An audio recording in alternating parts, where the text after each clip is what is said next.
Kembali lagi bersama channel kita semua. Jika Anda suka, jangan lupa komen, like dan subscribe, serta bila Anda berkenan, aktifin subtitlenya supaya ada tulisan teksnya.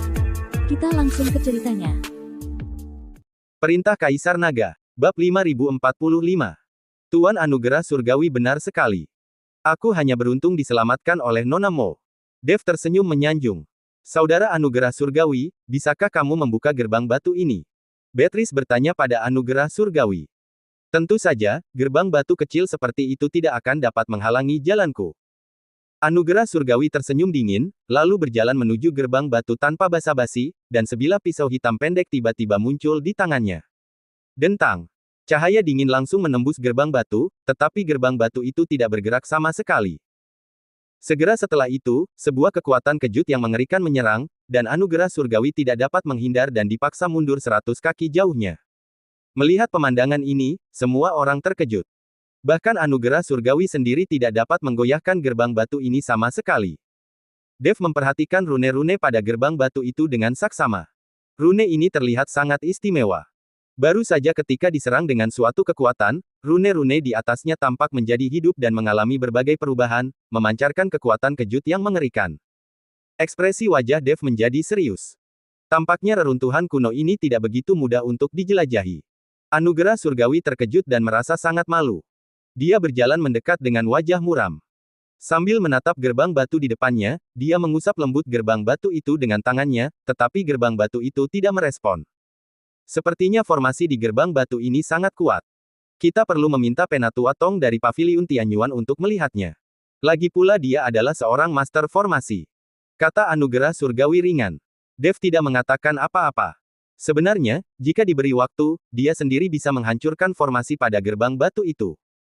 Walaupun formasi di atasnya istimewa, tidak sulit bagi Dev untuk menemukan mata formasinya dan kemudian menghancurkannya.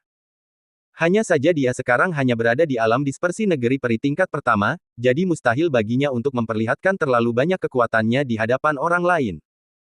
Sebagai seorang biksu di alam dispersi negeri peri tingkat pertama, yang juga mengetahui teknik formasi, tidak dapat dihindari bahwa ia akan menjadi sasaran dari anugerah surgawi.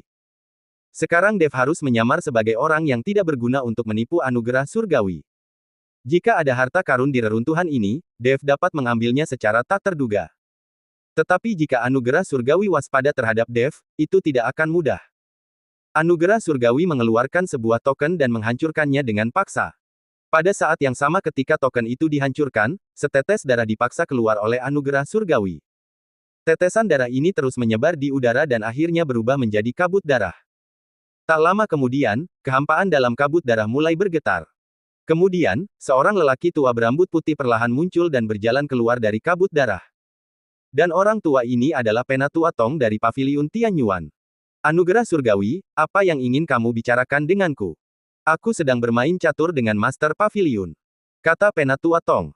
Penatua Tong, aku datang ke reruntuhan kuno untuk melihat-lihat, tetapi ada sebuah formasi di gerbang batu, dan aku tidak bisa memecahkannya. Aku tahu Penatua Tong ahli dalam teknik formasi, jadi aku ingin meminta bantuan Penatua Tong untuk membuka gerbang batu ini. Anugerah surgawi berkata pada Penatua Tong. Anugerah surgawi bersikap jauh lebih sopan terhadap Penatua Tong, tanpa ada kesombongan sedikit pun. Penatua Tong mengangguk pelan, lalu berjalan ke gerbang batu dan dengan cermat mempelajari tulisan-tulisan rune yang ada di sana. Penatua Tong melambaikan tangannya dan tirai cahaya muncul. Lalu semua rune pada gerbang batu terpantul pada tirai cahaya. Saat jari-jari Penatua Tong terus bergerak, rune pada tirai cahaya mulai melompat dan kemudian terus-menerus mengubah posisinya. Dev sekilas tahu bahwa Penatua Tong sedang mencari mata formasi. Untuk secara paksa menghancurkan formasi kuno semacam ini, seseorang harus memiliki kekuatan yang cukup. Jika seseorang memecahkan formasi dan menemukan mata formasi, semuanya akan jauh lebih mudah. Dev memperhatikan dengan tenang. Metode pencarian mata formasi ini membuat Dev merasa sedikit penasaran. Formasi ini sangat rumit. Penatua Tong sedikit mengernyit, dan tirai cahaya itu perlahan menghilang. Kemudian, di atas gerbang batu, cahaya dan bayangan melingkar misterius terus berputar, dan kekuatan misterius tampaknya sedang berkumpul. Bersambung.